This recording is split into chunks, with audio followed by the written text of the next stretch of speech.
This is the Lake Rancho Viejo neighborhood there. There you see the CHP right behind them there. One good thing to point out here, it is not school. There's not children out getting to the bus stops at this time in this neighborhood. And we have luckily seen zero pedestrians in this area. In fact, nobody even out in front of their home so far other than that garbage truck. So that's one piece of good news as he continues to go what looks like the speed limit. I keep saying he. You keep saying it's a she. We'll certainly find that out. Yeah, and there's no clear answer on that, but I do know that police were leaning towards this being a woman behind the wheel here. And we've seen this driver be so careful, but we've also seen them reach about 100 miles per hour. We've seen them come near oncoming traffic back when we were still on the 76 eastbound. And this Lake Circle Drive, Kristen, I'm looking at this map. There is really one way in, one way out, and I can't imagine this driver is going to be able to figure all of that out very easily. And they've got to be freaking out in there. At this point, they know that they're surrounded, they're unfamiliar with the area, they know that a police chopper is above them, and this is when really anything can happen. You don't know about the mental strength of a person at this point after they've been on the run for 2+ hours, driving for 100 miles plus, and in an area where they have no idea where they are, and obviously knowing that they are in huge trouble when they do get caught.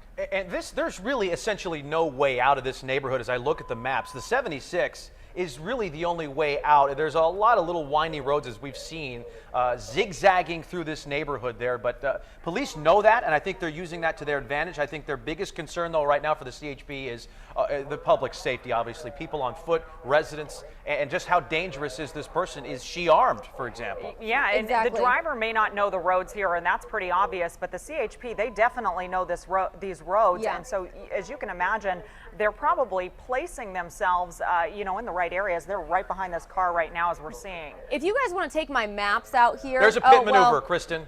There we go. Pit maneuver just conducted, and here the Saturn continues to go again. Okay, we're going to stick with the live pics, but yeah, this entire area is a circle. I was going to show you on the maps, but clearly what we're seeing in our live pictures is much more compelling. But yeah, basically a big circle here and a very confusing residential area to navigate. I am just terrified that somebody is going to pull out of their driveway and not realize what's going on here. And we're back in a cul-de-sac again. This driver picking another cul-de-sac. They're running out of choices Coming on very a lawn close to a right home now in the front of a home.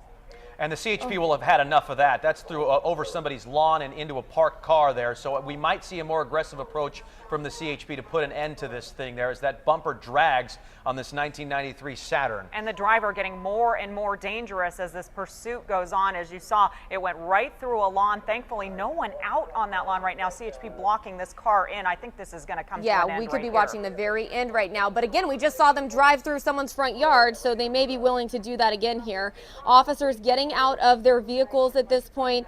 We see an officer with a gun pointed at the vehicle. 3 officers now with their guns drawn.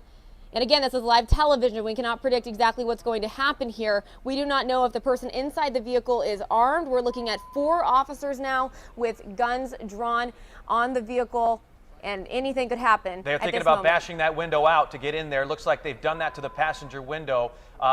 She is not driving away. Perhaps she's listening to their commands. They're asking her to get out of the car, turn it off. Okay, they've driver opened the door driver's open. side window, and they've got her out. Does appear to be a woman here in cuffs now. You have 2 officers cuffing her, the other officers putting their guns away, it appears. And yeah, she is captured right here in San Diego, up just off the 15 and the 76. And this started 2 hours ago up in the San Fernando Valley at 4:30, you guys. This has been an exhausting morning. We've just seen the best possible ending in this situation here as it ends peacefully with no innocent people being hurt in this Lake Rancho Viejo neighborhood. She is by herself, it appears. She did not seem to put up a fight, but they do have her cuffed here, and they will, of course, look into her background to figure out why in the world she was running so desperately for so long.